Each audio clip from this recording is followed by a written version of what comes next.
You know, in life, God would always give you a special friend. And you know, at the Fletcher Johnson Educational Center, back in the early 90s and in the 80s, late 80s, Washington, D.C. was going through, but we were going through hell because of all the killing. The drugs that hit our city really was destroying our schools, our youngsters, and all. We knew at Fletcher Johnson Educational Center that we had to do something. I have seen young people laying on the ground shot up. But this particular morning, I was in my office, and the teacher had some students up in their classroom talking about death and dying, and was not able to bring closure to it. What happened to students end up in my office. And in talking to the young people, they shared with me, one stated their mother was found dead on Washington-Baltimore Parkway. One was telling me about their uncle being found shot. But the one that really, really made us turn around was the little girl who was my best math student at that school, probably one of the best math students I ever had. She said, "Doc," said, "they came into my house, they kicked my door down, went upstairs and shot my uncle, and when my aunt came down the step, they shot her too." And that aunt was one of my former students. We knew that we had to do something. And as I stated earlier, God give all of us special friends. I met a gentleman in 1992 who became a special friend to Fletcher Johnson Educational Center. That gentleman is sitting there right now, Dr. John Hagelin. I was able to get some training, and I was able to go to Fairfield to see the school in Fairfield with Dr. Dean. And I'm telling you, it changed my life. I knew then I had hope. I knew then that I would be able to do something for my students back in Washington. Because in Fairfield, I saw happy children. You can go into a school and you'll see pre-K through kindergarten, and most times they are happy. But once students get in first grade and on up, the stress that hit them. And it's not like it was in preschool and pre-K. Fletcher Johnson had 1,400 students, a little over 1,400, about 1,450. I was able to come back after seeing what I saw, got my training, and the amazing thing, I tell you, God is good. My teacher walked up to me one day and said, "Doc," said, "what are you doing?" Sort of insulted me, you know, "What am I doing? What are you talking about?" She said, "You're different." I said, "I am." Because see, I'm a very hyper person. And I told her what I was doing. She said, "We want that too." So again, I go to my special friend. And we were able to train 85% of the staff at the Fletcher Johnson Educational Center. Once we trained the staff, we sat down and made up our schedule for the next year because we wanted our students to benefit. I needed the staff in order to implement the program because it's one of me, but it was a whole lot of staff persons. I had the cafeteria workers, I had the custodians, I had the engineers, I had the teachers, I had the educational aides. So what we did, we looked at our schedule. I had 4 assistant principals. We looked, and the counselor, and we decided to take 5 minutes off each period. Once we took the 5 minutes off, we put 20 minutes in the morning and 20 minutes in the afternoon, and we call it quiet time. Well, we had a couple of teachers that was concerned about taking class time. But after you look at it, you get 45 minutes to 50 minutes a class period, and I don't think you have a teacher in here can tell you that they use 45 to 50 minutes to teach a class. They don't have that time. They go through all the little bit of paperwork they got to do in the classroom before class starts. We wanted to make sure they got quality time. So with that 20 minutes in the morning and 20 minutes in the afternoon, see, Fletcher Johnson is located in southeast Washington, D.C. We're sitting on a hill looking down at Benning Road. Every day, believe me, every day I was outside stopping fights. But believe me, when we put quiet time in, I didn't have to go outside anymore. We trained our 5th graders, we trained our 6th graders, we had some 7th graders, 8th graders trained, and what happened, some parents came in upset about something, and we trained them too. At this junction, I retired, but right now I'm at the Ideal Academy Public Charter School. We have a 2-year study where all my 5th graders are trained right now, and half my 6th graders. In between Fletcher Johnson and Ideal, I went to Baltimore, but I had the opportunity to come back to Washington for the charter school because in our charter, they had written a stress management program, a meditation. And I knew the lady, the founder. She is a long-time TM teacher. So she wanted me to come, and I wanted to come. So in 2001, I went to Ideal Academy Public Charter School. And let me tell you, folks, I have tried every program that you can name. I don't care what it is. You name it, I have tried it. Mediation did not work because some kids do not want to be mediated. You know that. That's the truth. We had every drug program you can name I've had in the school. Every tutorial program, you name the program. 42 years, I have done it all. Believe me, I have done all of it. But I found out there's only one program you need in your school to resolve every problem you got, and that is Transcendental Meditation. We use it. We're going to have our whole school. We're in the 9th grade. We're going to high school now. Next year will be our 10th grade. Every student will be trained in Transcendental Meditation.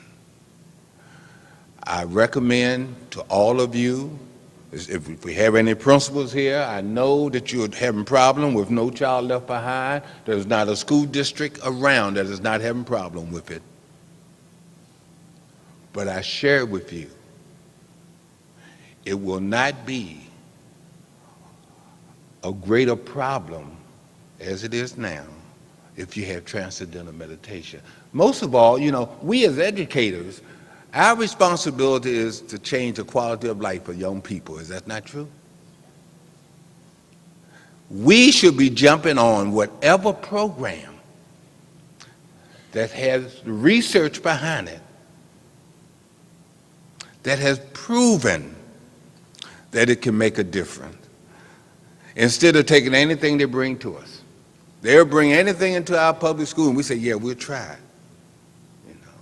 All the reforms programs they have brought in have not worked because it will not meet all of the needs of our children. I ask you here in Boston to please do something for young people. And that something is, try the Transcendental Meditation. Try it. I guarantee you, you'll love it. Your students going to love it. They're going to be bright. I know the next speaker will tell you about his great school, but I tell you, at Fletcher Johnson, we won Odyssey of the Mind 14 straight years. We even beat Sidwell Friends, who was one of the best schools in Washington. And my students were Transcendental Meditation students, and we had special needs students on that team.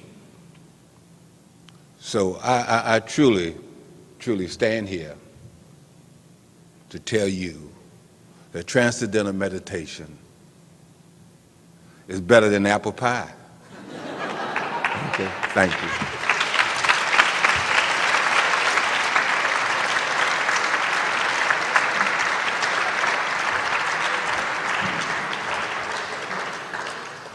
I could use some apple pie right about now.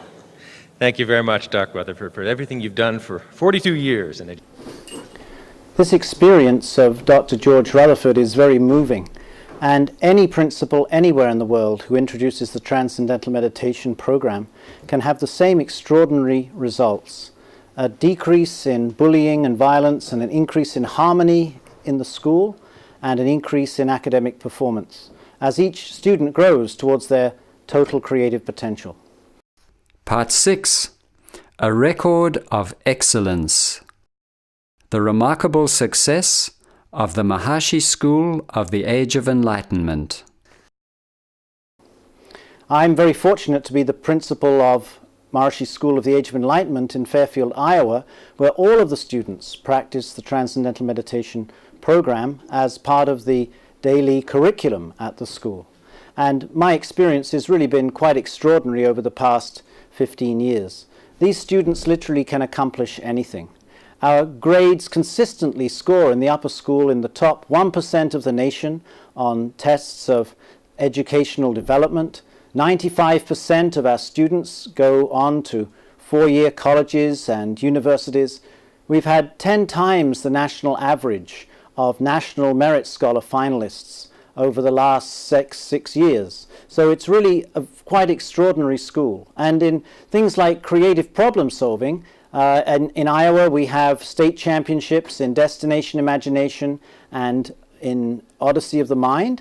And Maharishi School students have won 46 state championships, more than any school in the history of the state by far. And last year at the global finals of Destination Imagination, Maharishi School teams won 2 world championships and were runners-up in 3 other categories, the best performance of any school in the world. So I'm very confident in being able to say that the Maharishi School students are the most creative students in the world. And now I'd like to show you a DVD which are excerpts of a program that was made by CBS in their program Sunday Morning. The achievements of Maharishi School have become quite famous now around America, and so CBS came to do a special on meditation and Maharishi School, and I'd like to show that now. Images of meditation are all over our popular culture, and people seeking a higher state of being through its practice are all around us too. Our cover story is reported now by Mika Brzezinski. No, this is not a still photo. Something is happening here. It's a phenomenal experience. This is the face of modern meditation, a kind of inner contemplation gaining mainstream attention, not just for spiritual enlightenment, but for its powers to heal the body, focus the mind, and relieve stress. I could feel the change almost immediately. In the most unlikely of places, in the small town of Fairfield, Iowa, this is the key to higher learning. Welcome to the Maharishi School and Maharishi University, named after the guru the Beatles followed. Remember Maharishi Mahesh Yogi? Well, here students practice his technique of transcendental meditation, or TM for short. It may not sound pretty, but I think some kids watching this might think it's kind of weird. Yeah. Kind of freaky. Yeah. Well, if it makes you feel good, then what's the problem? Yeah. It's just a natural experience. Period at the end of the sentence. Very good. Okay. Along with the basics and the classics, The more fool, Madonna, to mourn for your brother's soul being in heaven. the younger kids do a walking meditation, while the older kids sit for 15 minutes twice a day. Each student has a personal mantra, a sound they internalize. Goal? To calm the mind. I am somewhat hyper, and like if I have chocolate or anything, I like completely change. It's like actually not cool.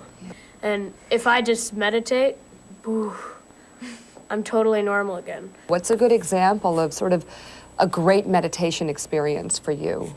Well, when I just let my thoughts about homework and boys and clothes just slip away and it's just really peaceful. And then when you're done, you're more relaxed and you can deal with all your problems better.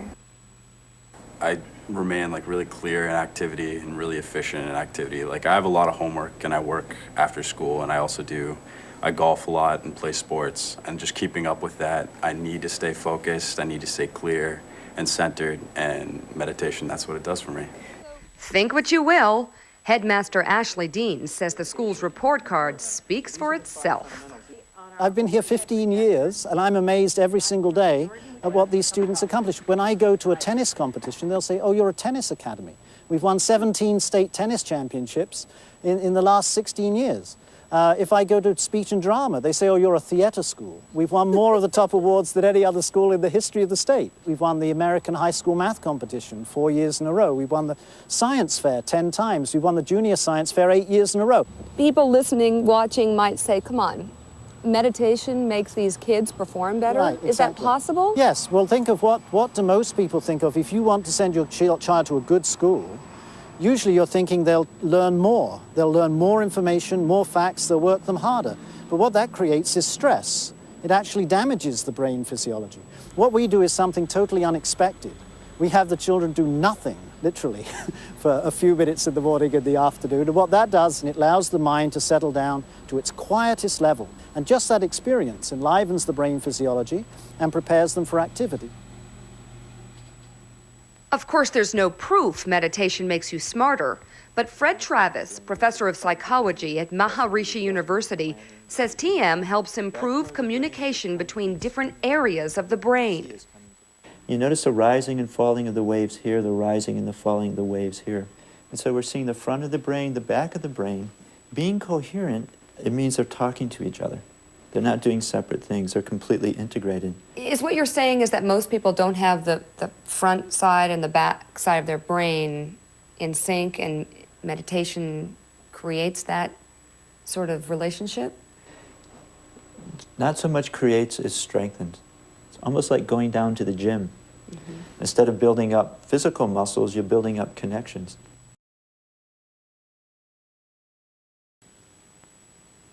We've noticed that people are more thoughtful, take more time to decide how to react to people, how to react to very stressful situations. Jeffrey Abramson, a partner at Tower Companies, an eco-friendly real estate firm in Bethesda, Maryland, says he offers free classes on transcendental meditation to his staff. Although TM classes typically cost $2,500, Abramson says it's worth it. Is we have found much more than the fact that they get sick less, and much more than they're more loyal and less likely to leave our company.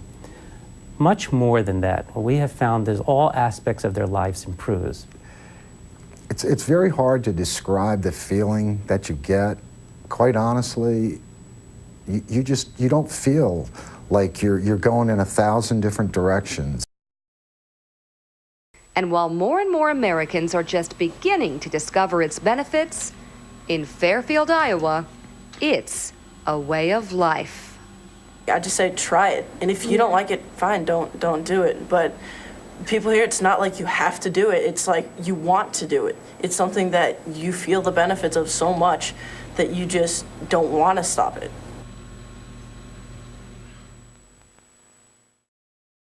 So you can see from this that the students of Maharishi School really are quite extraordinary. They can achieve anything they set their mind to, any great goal in life, but they do it in a very natural and simple way without stress and strain.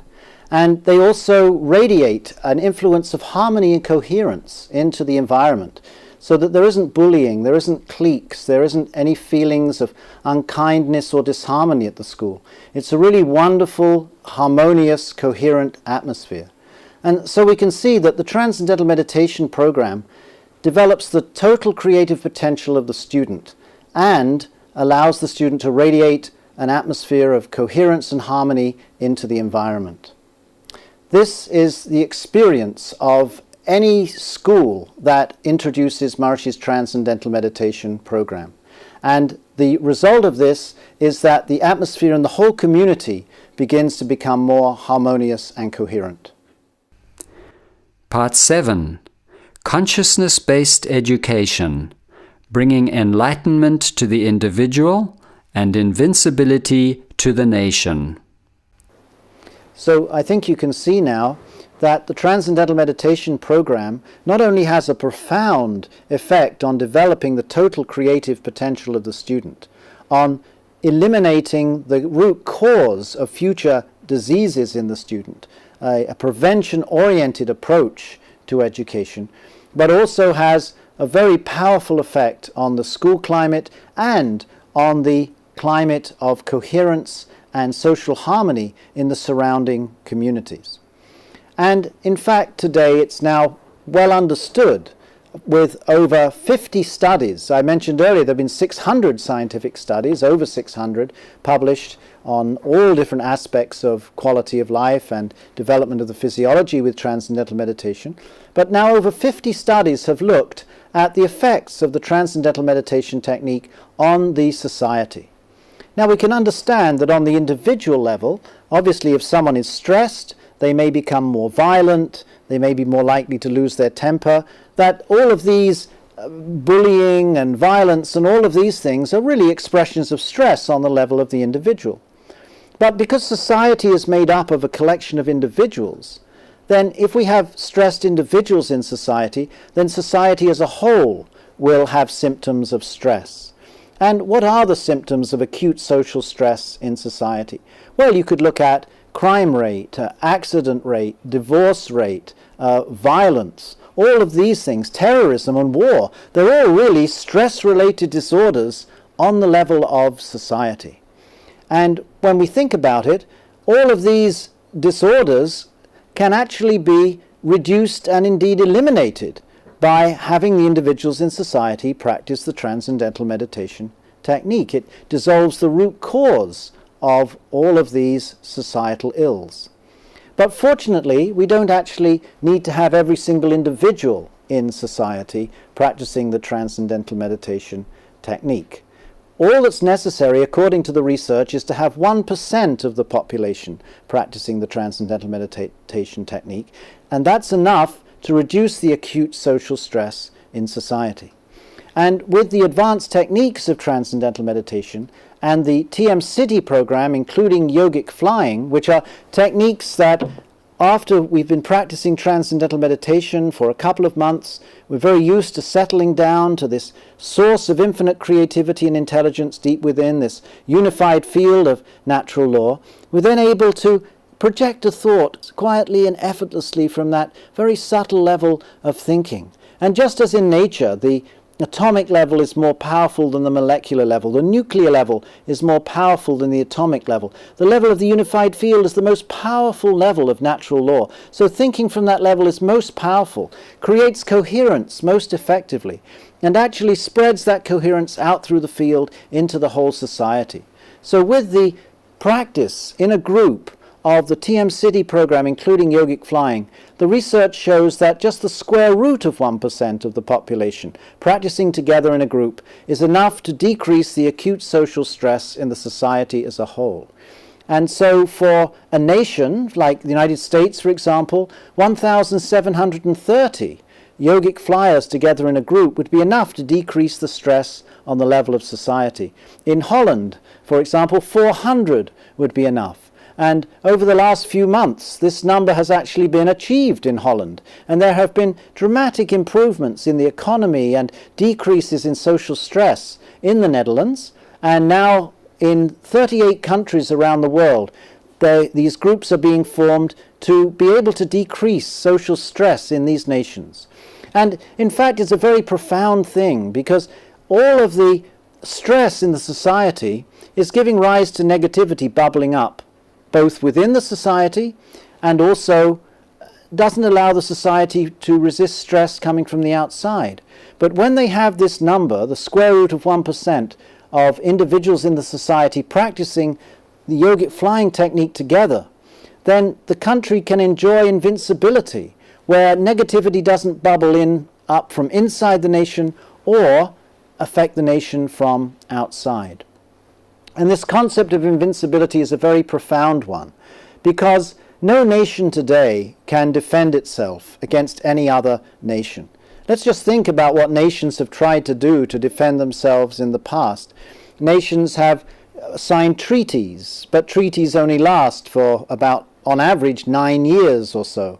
Nations have tried being neutral, but that doesn't prevent them being overrun by other nations. Nations have gone through negotiations. They've participated in the United Nations, in the League of Nations. All of these different programs that have been tried over thousands of years, none of them have succeeded in creating world peace. And that's because these programs are too superficial. They're programs that are based on the surface level of human thinking. Even the build-up of defense. America today, for example, spends more money on defense than every nation in the world combined. However, America knows that it can't defend itself, not just against another nation, but against one or two individuals. And at this time in human history, we live at a very unique time, because not only do we live in an age of nuclear weapons, we live in an age of nuclear terrorism, where just a handful of people could literally destroy an entire nation, or perhaps even the entire world. So we need to very quickly understand that these problems of terrorism and war and social unrest and all of these things are rooted in stress. And when we have a technology to dissolve acute social stress, create an indomitable influence of coherence and harmony in the collective consciousness of the nation, and in fact, with the square root of the world's population, which is 6.4 billion, the square root of 1% of the world's population is only 8,000. So creating a group of 8,000 yogic flying students in any nation could bless every country in the world with coherence and harmony. And this is the only real solution to this very pressing problem of peace in the world today. And in fact, when you think about it, in the United Nations Charter it says that wars arise in the minds of men. So therefore it's a technique that develops coherence in the minds of men, develops coherence in the prefrontal cortex, that is really the solution to this age-old problem of terrorism and war. Great teachers throughout the ages have given advice on what to do with enemies, but by destroying the enmity of the enemy. This is supreme political science, supreme military science. And in fact, in nature, this idea of creating invincibility through higher coherence is beautifully illustrated by the Meissner effect. And we see here a chart showing an example of invincibility from the physical sciences.